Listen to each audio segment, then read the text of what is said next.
Nervous about basic training? We'll do these 3 things to make it as easy as possible.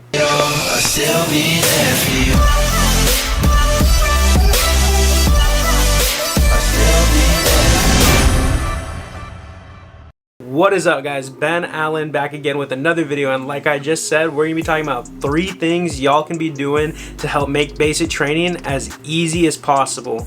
And I'm gonna save the best for last, right? Because my personal opinion, I think it's probably the #1 thing you should be doing in order to help make basic training easier. But jumping straight into it, guys, the first thing is right place, right time, right uniform, right? That's #1. You're gonna get to basic training, right? And you're gonna have drill sergeants, hounding you in your face, shark attacks. Those are a thing, right? Keep the composure. It's gonna be okay. But what I mean by right place, right time, right uniform is exactly how it sounds, right? You're gonna have hit times in basic training, pretty much like, 05 is first formation for PT, right? So make sure you're there in formation 15 minutes prior, no later than that, because you'll be considered late, and you want to give your PGs time to prepare, get a head count, make sure everybody's accounted for, right? And so pretty much that's what right place is. Make sure you're where you're at when you're supposed to be there. So right place, moving on to right time, the hit time, right? That's another thing. We just hit on that. You always want to make sure you're early, you're 15 minutes prior, because that'll go a long way. That's going to carry over even to your units when you get there if you're active duty. And right uniform. Right uniform is the biggest thing, right? You do not want to be looking like hemmed up. You don't want to be in PTs when you're supposed to be in your OCPs, because you'll get everybody in trouble if you're not in the right uniform, especially for PT as well, especially if you're going in like the winter time.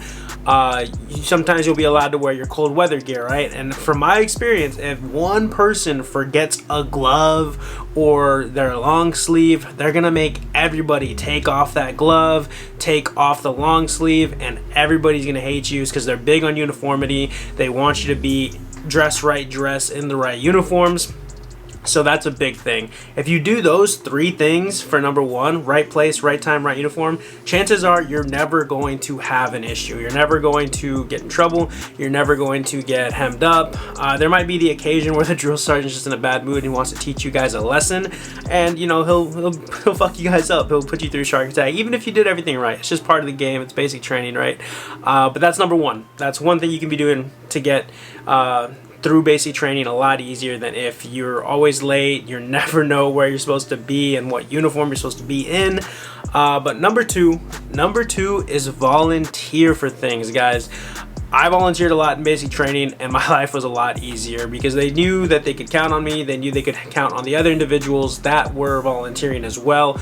It makes you stand out. It makes you look reliable. And sometimes volunteering is a lot better than what everybody else can be doing. I remember one time we volunteered to go help set up a range, or like the obstacle course. So it was like me and like a detail of 10 other people. We all volunteered. We got there. We're setting up cones. We're setting up, ropes and stuff like that, right? And we see our platoon pull up, and they're getting the dog shit smoked out of them by the other drill sergeants because they were doing something wrong. They didn't have their gear, dress right dress. Somebody was out of place, out of uniform, not there. They were late, right? Right place, right time, right uniform, right? And so we got out of that smoke session, and it's just overall, it just makes you look good. It just makes them think of you as like, okay, this person's volunteering, this person's doing that. And sometimes when a shitty detail comes up, right, and you volunteer, they'll be like, you know what? Nah, you always volunteer, let's make them do it. And so they'll be stuck with the shitty detail. So that just makes basic training a lot easier. Just volunteer for things, guys. It helps out a lot, helps the drill sergeants, helps you guys out. So keep that in mind. And #3, the biggest thing that y'all could possibly be doing right now, even from home. The other 2 you really can't be doing from home, right? But this one you can, and that is start working out right now. If you got a couple of months before you ship, even if you have like 2 weeks before you ship, start working out, guys. And you don't got to be doing anything crazy. You don't even need a gym membership. all you have to be doing is just some push-ups, some sit-ups, maybe some pull-ups. If you have a cheap pull-up bar you can put on your door, it goes a long way, guys. Start walking if you're not good at running. Try to get 10,000 steps a day in. You know, just go for a walk, take your dog out, try to do some jogging, try to do some running, because basic training can be very physically demanding. And what I mean by that is you're gonna be waking up early as hell to go for runs. They're gonna separate you by A group, B group, C group, whatever, how fast you run, and sometimes you're just gonna run like for miles and miles and miles, and if you're not used to that, it's gonna suck. You're gonna fall out, you're gonna get smoked. It's just not gonna be a good time for you. And you know, the heavy breathing is a thing, right? Like you're out of shape, you're not maybe used to the different workouts you're gonna be doing, such as push-ups, sit-ups. It's a lot of body weight stuff, guys, so those are big, because when you get smoked, usually it's gonna be push-ups. So you're gonna be doing hundreds of push-ups a day, guys. I remember we had a drill sergeant. He was like, you guys would be part of the 500 club every day. And somebody asked, oh, what's the 500 club, drill sergeant? So I'm glad you asked. And he was like, half right face. And we just went down in the push-up position and we did push-ups for like an hour. It sucked. You do not want to be not trained or versed in the way of push-ups before you go to basic training, because you will be doing them. I promise you that.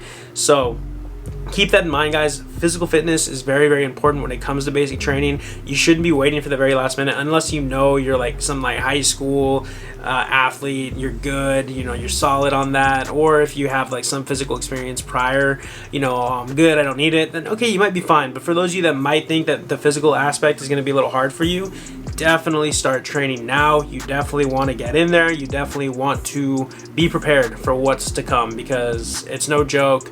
And if you're not going to adapt to the workouts, they're going to make you work for it, guys. I'm telling you, I've seen a lot of people struggle with the push-ups. Sit-ups can be a little hard too.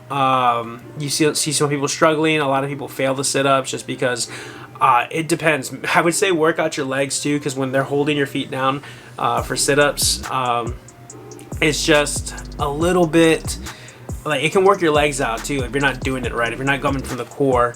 Another thing I would say, if you can get a hold of some weights, strength training is going to be really, really good. You know, considering that the ACFT, there is a deadlift in there, so you want to keep that in mind. So if you can lift weights, you get access to weights, you know, start trying to incorporate some strength training, some core. A lot of the stuff is going to be coming from your core anyway. The power throw comes from the core. The sprint drag carry, a lot of leg work. I'm telling you guys, my legs were fried after the sprint drag carry. That shit is no joke. And then you got to run 2 miles after that. It is killer, guys. So make sure you're conditioning, make sure you're doing that, doing a bunch of different exercises that you might think would benefit you overall when it comes to like testing out for the ACFT, all that stuff, because you don't want to get caught like and you fail. It's not gonna look good. You get kicked out. You don't want that to happen. But that's it, guys. Quick little video talking about 3 things you can do to make basic training as easy as possible. I'm guarantee you do those 3 things, you show up, right place, right time, right uniform, you volunteer for things, and you work out beforehand, you'll be golden at basic training. You're gonna have no issues whatsoever. The rest will just come naturally. There's other things you can do to make it easier, but those are what I believe to be the biggest 3 things you can be doing. Maybe I'll make a video on the worst things to do at basic training, like that make it harder, or things that make basic training harder. If you guys want that, let me know in the comments. Let me know in the comments what are the topics you want me to cover. For those of you that don't know, I did 4 years in the active duty Army as a 68 whiskey. Then I went to the reserves for about 1.5 years, so I have that knowledge on both active duty and reserve side, and being a medic. So if you guys are thinking about being medics, let me know in the comments. I can make some medic videos for you guys. I'm happy to help. I'm back on YouTube. I took a little bit of a break, pretty much the whole summer off, right? I was just having fun with friends, going to concerts and stuff. But we're back. We're gonna try to stay consistent. If not, then hey, it is what it is. But yeah, be sure to like this video and subscribe. We're trying to hit 1 million subscribers in the next 2 years. I think is a reasonable goal. So let's make it happen. If you're getting ready to join, drop it down in the comments. Join my Discord also. That'll be linked down below. It's a big community, over 1,000 people in there that are getting ready to join, have served already, or are out, and can help answer any questions you might have. My Instagram is TheBenAllen. Feel free to follow me, ask me some questions on there. And yeah, I'll see you on the next one, guys. Later.